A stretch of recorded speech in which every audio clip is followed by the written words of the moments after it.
فرمانے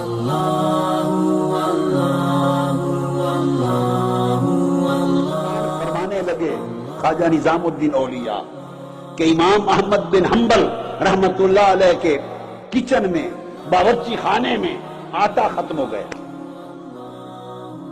باورچی نے بڑی کوشش کی، آٹا نہ ملا. اب کھانا پکنا تھا، روٹی پکا کے پیش ہونی تھی.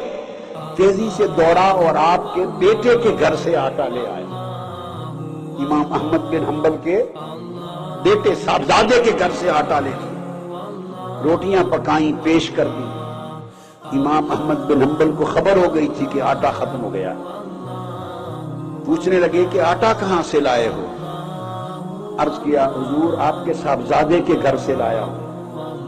آپ نے روٹیاں اٹھا دی. فرمایا انہیں کپڑے میں باندھ کر دریا دجلہ میں پھینک دو، مچھلیوں کو دے دو، ہم فاقے سے رات گزار لیں. وہ روٹیاں باندھ کر دریا دجلہ میں پھینک آئے، مچھلیوں کو کھل گئی. اور فرمایا کھڑے رہنا. کافی دیر کے بعد جتنی مچھلیاں تھیں آتی، روٹیوں کو سونگ کے واپس چلی جاتی. دجلہ کی کسی مچھلی نے روٹی نہیں کھائی. پھر دریا کی لہر آئی، ساری روٹیاں اٹھا کے اس نے باہر پھینک. خواجہ نظام الدین اولیاء بتا رہے ہیں واپس آ گئے. امام احمد بن حنبل نے فرمایا کیا دیکھا دجلہ کے کنارے بتاؤ. انہوں نے ماجرا سنا دیا تو مسکرا پڑے. فرمایا جو روٹیاں مچھلیاں نہیں کھاتی وہ ہمیں کھلانا چاہتے تھے، ہمیں کھلانا چاہتے تھے. حضرت ماجرا کیا ہے؟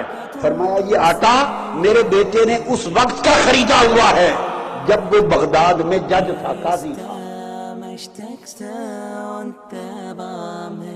جب وہ قاضی بغداد تھا اس وقت اس تنخواہ سے آٹا خریدا ہوا ہے، اس لیے اس کے لیے ہوگا حلال، احمد بن حنبل کے لیے نہیں.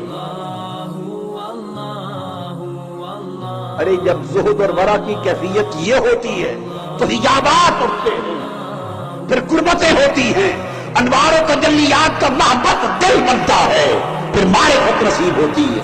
پھر معرفت سے اٹھا کر مقام محبت، مقام عشق کے ان منزلوں پر بندے کو لے جایا جاتا ہے کہ پھر جس کی کسی کو خبر نہیں. پھر بندے کا دل عرش الہی پہ طواف کرتا کرتا اس سے بھی اوپر نکل جاتا ہے. পৃথিবী মানুষ পশু পাখি সাগর